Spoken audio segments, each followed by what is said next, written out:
Francis Chitaka Zake is my name, as usual. This time round, I'm with the Madam Lupo Martha, and in our local language. Usually we greet atekere yoga kere, yoga kusaswa msine, yoga ngini mbore kireni utase saswam. Nyarita ingo alupo Martha, dabuti ngo osoroti. Eswama ingo kena dekis nenyarita irubaga hospital. We're going to talk about this lady here, you see. Once you fall sick, and you don't go with the money in the hospital. Teria alwala omuvene gubanga gukola najjukira wabera waba tuyambako. Mulete ensawo ye mulete because obera afuwe mato kyategeera. Oluganda oluwulira. Yurudde nnyo wano ngenda kufuna omusajja omuganda. Kakati hospitals like Rubaga Hospital and yes, other big hospitals. Now we are talking about big hospitals, not small clinics whatever. Those they have that one person that checks on you. She's not a doctor, she's not a nurse. My friends from Makerere University and other universities, those that are doing Swaswa, is it? Swaswa. Your partner is here. Swaswa worker. So that is her role, to see. Do you also encourage patients to take medicine? Yes. How do we do it? Of course, working as a hospital social worker has given me to learn so many things. We do it because in most occasions, these patients actually go through a lot of challenges.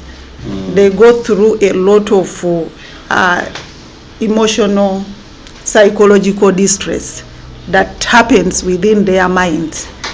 That sometimes it actually makes them, even some of them find it so hard and they don't want to take these drugs. So where does the social worker or the counselor come in? You come in to actually help these people recognize the importance of taking these medications on a daily basis. The impact that these drugs play in their lives. Yes. For example, you're saying that, okay, these drugs are supposed to be taken one morning, maybe 3 times in a day. So your responsibility as a social worker or the counselor is to make this person understand why they are taking this medicine and the effects of not taking this medication at the right time. When do you check on them? On daily basis. During, after, or in the due process? In the due process, social workers do not work alone. Or the counselors do not work alone. It is a multidisciplinary approach. We work hand in hand together with the doctors and the nurses. So as a team, we work together. So along the way, as the doctors are doing, so do your. Sometimes these specific patients are identified by the clinicians or the nurses in the wards, and they tell you that, okay, we want you to talk to such and such a patient. Or you can also make your own ward rounds and you move room per room and encourage them, and in the process they even communicate to you the challenges that they are going through. Now what if you discover that this patient is a Mukono Gam? Do you know Mukono Gam? Yes. He or she doesn't want to pay the medical bills, and she just trying to mingle around so that she can talk off. What do you do? What do I do as a person? My responsibility is actually to engage this person. Engage both the family members and the client himself. You sit them down, have discussions with them, make them understand the reason, the importance of paying the hospital bills. And usually these discussions happen before even admission is done. From the point of admission, then at the time when the patient is still in the ward. So it is a continuous process. We have to engage the family members, sit down with them, interact with them, tell them that, look, these bills are supposed to be paid on daily basis. The medication that you're getting is not free of charge. You know, the money that you pay is the one that helps the facility to run smoothly without getting any challenges. Mathematics is very funny. 2 times 3 in medication is not the same as 3 times 2. Huh? Yeah. Why? Why? An interchange of this mathematics that you've said, or 2 times 1 or 1 times 2. It's not the same as 2 times 1. Yes, it can lead to problems in relation to the what? To the patient who is sick. That's why she is in the hospital. Ojja kwegeziwa zogambe nti biri emirundi 3 kimwe na 3 emirundi 2 kiwali nyukuta jenjijiyo omire 3 emirundi 2 yajja kunnyonnyola bw'onoobanga Katonda akuyambye n'omutuukako. And now briefly, what is your main role in the hospital? You're not a nurse, you're not a doctor. We have seen that, yes, you check on these patients always, and then you see where there is a loophole. So exactly, what do you do? My major role in the hospital, as a hospital social worker, 1, I do what they call advocacy. Here we are advocating for the rights of the patients to be heard by the clinical team.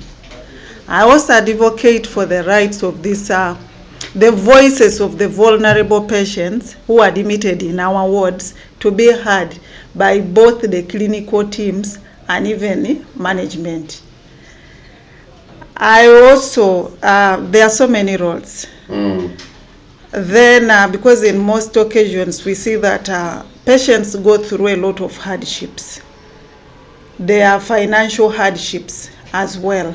My role as a hospital social worker is to see that we help these patients to maneuver the financial hardships that they are going through involving them in 2 different engagements and discussions, to see different avenues on how they can actually maybe go through the difficult times when they are admitted in the hospital wards.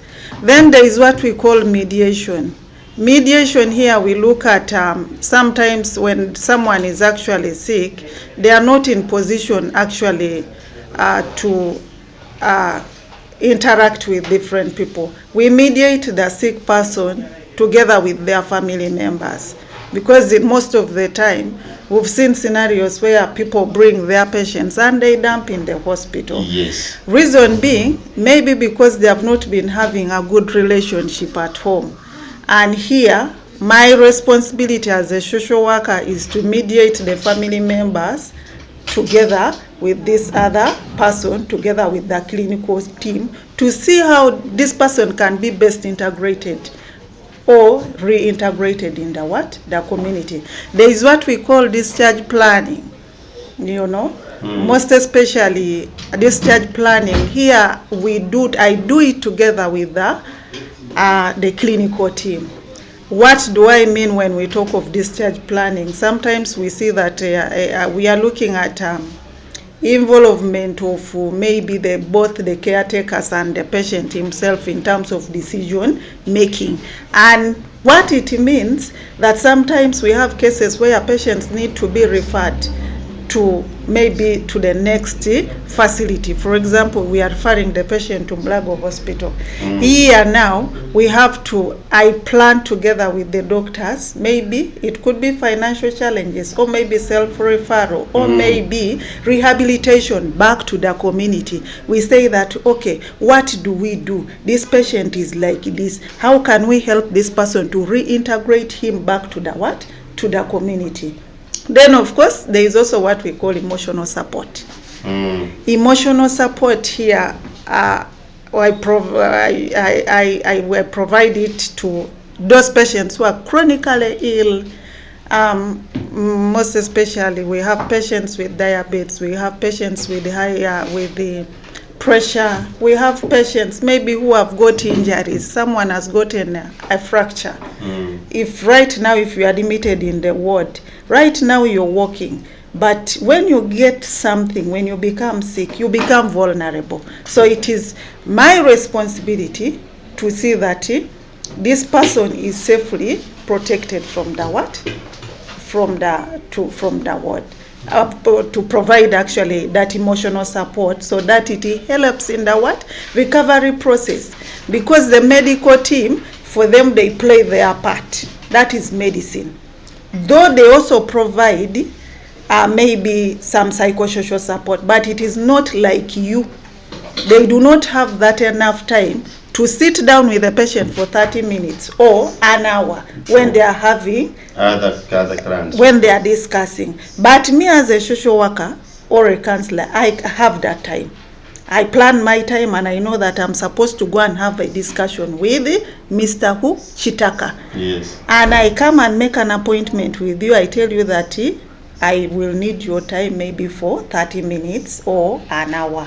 Then we have a discussion. In the process, I'm helping you to recover psychologically, to release that stress that you're having.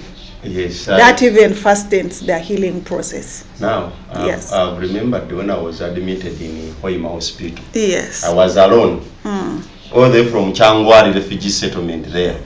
They took me to Hoima Hospital. And I saw girls, some young girls, they used to come to check on me, even at night, asking me this and that. So I had a lot of stress, but I managed to recover. Amen. Bw'olaba tugamba nti twala omulwaddewo mu ddwaliro, tubadde tukitegeeza nti tugenda tutunda bintu byo. Tugamba genda mu ddwaliro okujjanjabe. Nedda, mu ddwaliro abaliyo bajja kwogerako naawe. Do you make a follow-up on these people? Yeah. Up to their homes? Actually, it's one of the things that we do. I do in the facility. We make follow-ups in different ways. We make follow-ups through the phone call. Then we also make follow-ups maybe to visit the patient at home and see how they are progressing. Most especially for those patients who are chronically ill. I can make an arrangement and say that together with the hospital facilitates me, and I go and make that. I make that follow-up. Because some of these people, they feel more comfortable in the hospital. When I was doing some research in Mulago Hospital, I found a lady who had spent there about 10 years in the hospital. And she was telling me, now I have nowhere to go. I just want to be here, maybe up to my days. Then I was like, why don't you go back home? Because you said you have a family. And it was like, no, I don't feel comfortable. And I don't think that the society will welcome me, because they announced me as a dead person, and they even celebrated. And unfortunately or fortunately, she's still alive. So, which kind of care do you or advice do you give such people? Number one, I want to encourage, following what you've just said, I encourage all people, such people that is not the end of their life. and usually communities are out there ready to receive them. And such people can also be reintegrated back into their communities, you know, because most of the time these people have fear, which fear is not actually addressed. So ideally, it would be first to address the fear of these people. Then finally we reintegrate them back to the what? Back to the community. But of course, I want to encourage them that the community is actually ready to welcome them. They should not fear to go back to their villages. I've just received a question here. Yes. Somebody is asking. This is one of our followers on social media. Yes. He's saying, I'm just reserving the name. Ask Miss Arupo, why are they forcing our relatives to sell their properties because they have to finish the medical bills?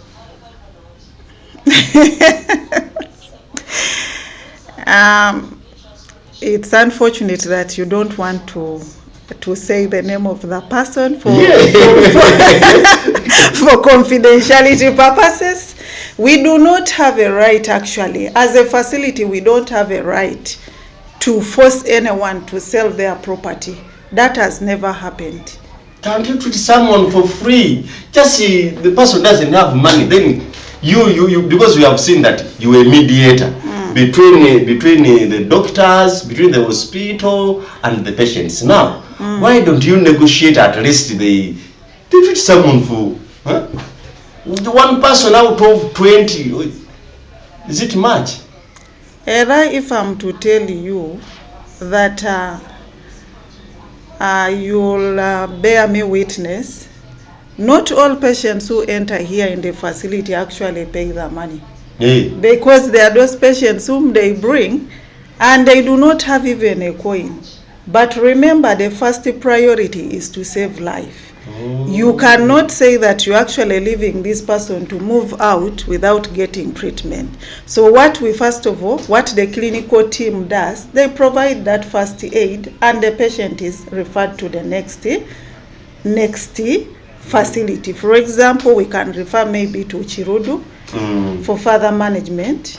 Where you can get free medication. Where you can get free medication. Because remember, this medication that the hospital gives, it is bought medicine, which medicine has to be replaced. You understand?